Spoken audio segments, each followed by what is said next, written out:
Hi everyone, I'm Paula Kirkpatrick, Deputy Director of HR and OD. Over the last few months, we've all been impacted by the COVID pandemic, both in our home and working lives.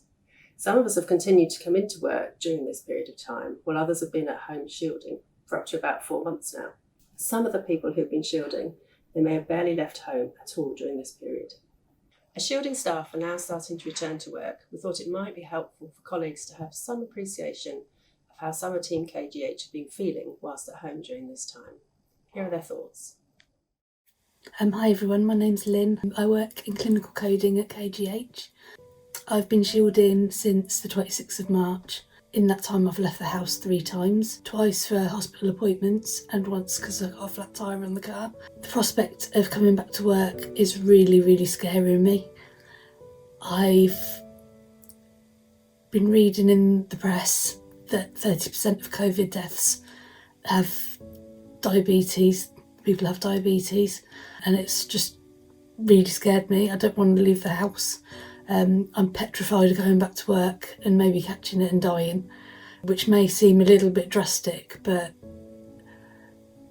we've kind of just had it drummed into us that we can't go out anywhere. It's not safe to go out. You got to stay away from people. So yeah, really scared. At the moment, my whole department's working from home, which is great because it's been good to be able to keep going. But I'm just really worried that when we go back in, I'm going to get dragged into a situation that I can't cope with. I hope everything goes okay for everybody. I hope you're all coping.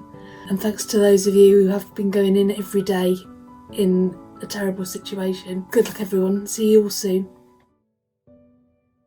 Hello, my name is Gamu. I'm a ward sister in Middleton Assessment and I'm a nurse. I've been shielding.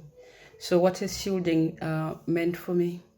Not being a nurse, staying at home, not being able to collect my own prescriptions from my own GP, not being able to send my kids to school with others, not being able to homeschool my children because I've been working from home, not being able to go and buy my own bread and butter, not being able to go to do any of the essential things that any human being can do. Shielding also meant that I had to stay indoors, not go outside when a lot of people have been outside, having to stay inside my own house with my own children, which is not a bad thing, but you know what I mean, and not being a nurse, and feeling less of a person because I'm a nurse. I'm supposed to be looking after the ill, and I haven't been able to do that. I'm a manager. I'm supposed to look after my team and being visible, and I haven't been able to do that.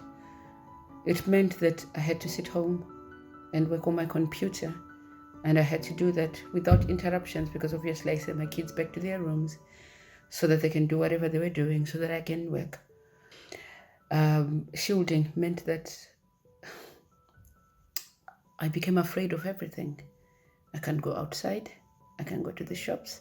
I'm even afraid of coming back to work because I've been staying at home. I've listened, and now I'm fearful of other people. I'm fearful of being not in an environment that I can't control. I'm afraid. I'm anxious. I've changed my medications for my mental health. I've broken down, literally. I've broken down. And I'm trying to cope, and I have to come back to work. I'm afraid, and I'm a nurse. Hi, my name is Heidi Newman. I'm one of the sisters for Rocky and Wing Outpatients. I've been shielding since the 12th of April. I probably should have been shielding before that, but I was very keen not to. I mean, who wants to be locked in the house for 3 months? It's not a very nice thing. Once I got my government text and government letter, I thought, I should fess up and stay in the house. It's depressing and despairing. There's been an immense feeling of guilt that you're all at work working and I'm sitting quite safely at home. That has caused me quite a lot of sleepless nights. I'm worried about my friends, I've worried about my colleagues at work, thinking I was at work one day in a very busy department and then all of a sudden overnight they're a colleague down. How are they going to cope? How are they going to manage? That has caused me to feel very guilty. My work colleagues and friends have been very positive and supportive. There's been a lot of new challenges staying at home to get over. One of the first ones that I had to cope with was how to work out how to get a delivery from a supermarket. As a shielder, you're allowed one delivery a week, which I'd never done in my life, and I discovered I was quite useless at it. I ordered bananas for 4 people for a whole week, and I got 1 banana. I thought I was getting a bunch.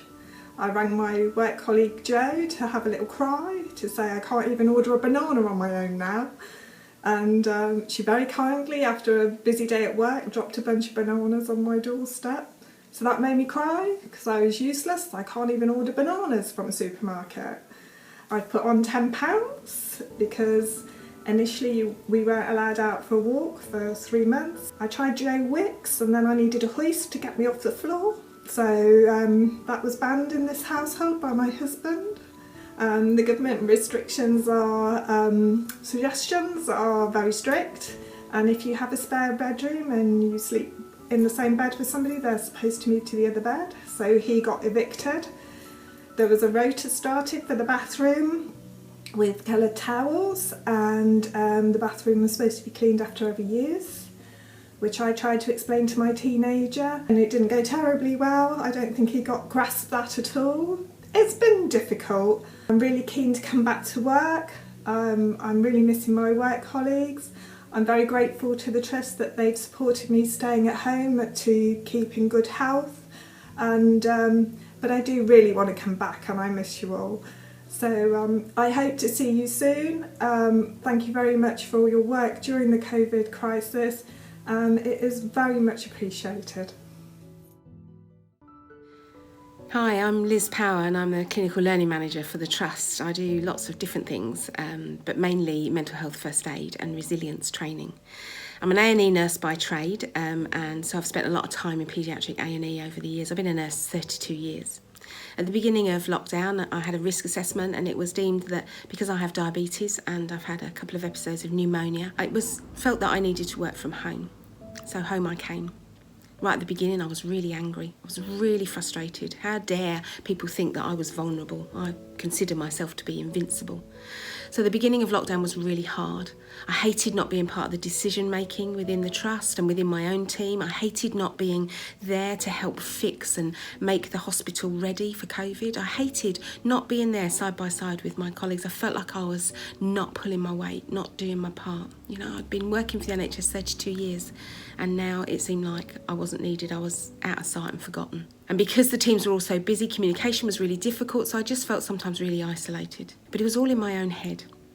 And over the last few weeks and months, what I've learned is that actually being isolated and working from home, your biggest enemy is yourself. Okay, the thing I miss the most is not being with people. As an A&E nurse, I like to get my hands on people and get them fixed, and you can't do that from your own living room. But actually, the other challenge for me was my own head, my own insecurities, my own thoughts, my own demons. So for me, it was about thinking, well, they're not talking to me because they don't like me, or they're not talking to me because actually I don't matter. And all of that's rubbish. You know, life in KGH goes on. It's a machine that never stops. It's open 24/7, and it has to keep going, and it has to face what it has to face. And I feel I've played my part out here in the community, at home, supporting people within their own resilience, supporting them with understanding why people react the way they do in times of crisis, and just offering that mental health support for people to just get up again the next day and go. Okay, I'm not that person that's getting up and going, but I like to think I'm kind of the pit crew that's supporting people to do their job. And we will get through it. And I will be back at KGH, and I will be in the thick of it with all of my friends and colleagues. Take care. Hi, my name's Aiden. I work in the HR department. I've been shielding now since the middle of March, so quite some time. I received a letter from the government to say that I've been classed as clinically extremely vulnerable, which in itself was strange because I've never thought of myself as being vulnerable. So I've gone from working on site in the HR department 5 days a week to being in this room for 5 days a week. So having to adapt to new ways of working in terms of technology, so doing my job via Teams, emails, phone calls, etc. So having to learn and adapt, evolve to a new style of working. Obviously the guidance from the government now is that we can return to work, potentially from the 1st of August. That in itself fills me with a certain amount of trepidation. I've been out probably 4 times since lockdown. 2 of those occasions have been to go to the doctor for blood tests, and the other couple of occasions more recently I've been out for a walk. So the thought of returning to the hospital site, where clearly we still have cases of COVID, quite frankly terrifies me, if I'm being honest. What I would want from the Trust is some sort of reassurance that everybody's case will be looked at on its own merits. So what I mean by that is it's assessed individually, so risk assessed and looked at from a clinical perspective as to whether it's safe for individuals to return to the site. That would go some way to allaying my fears in terms of when I do return on site, to make sure there is somewhere that I can work safely from. Thank you for listening to me. We hope this video has helped create a shared understanding of how some colleagues may have been feeling whilst at home. This has been a truly scary and worrying time for all of us, but I think this video really shows some of the very high anxiety levels that shielding colleagues may be feeling. As line managers and colleagues of returning friends, there's much that you can do to help people as they return to work. Regular conversations to keep in touch, keeping colleagues up to date with changes in your department, maybe identify a buddy who can keep in touch with somebody at home. And of course, the really important return to role risk assessment, which you need to carry out with everybody who's been shielding to identify how we can bring people back safely based on their own particular circumstances. You may want to take a video of what's changed in your own department, and the Trust has also prepared a video outlining and showing changes that have taken place across the Trust premises during this time. You could use that to help provide reassurance to colleagues at home who may be wondering what's changed while they've been away. Enabling shielding colleagues to return may not be simple and straightforward in all cases, particularly for those working in clinical areas. There's lots of advice on our KNET pages under the risk assessment page, and you can also reach out to Occupational Health and HR for support.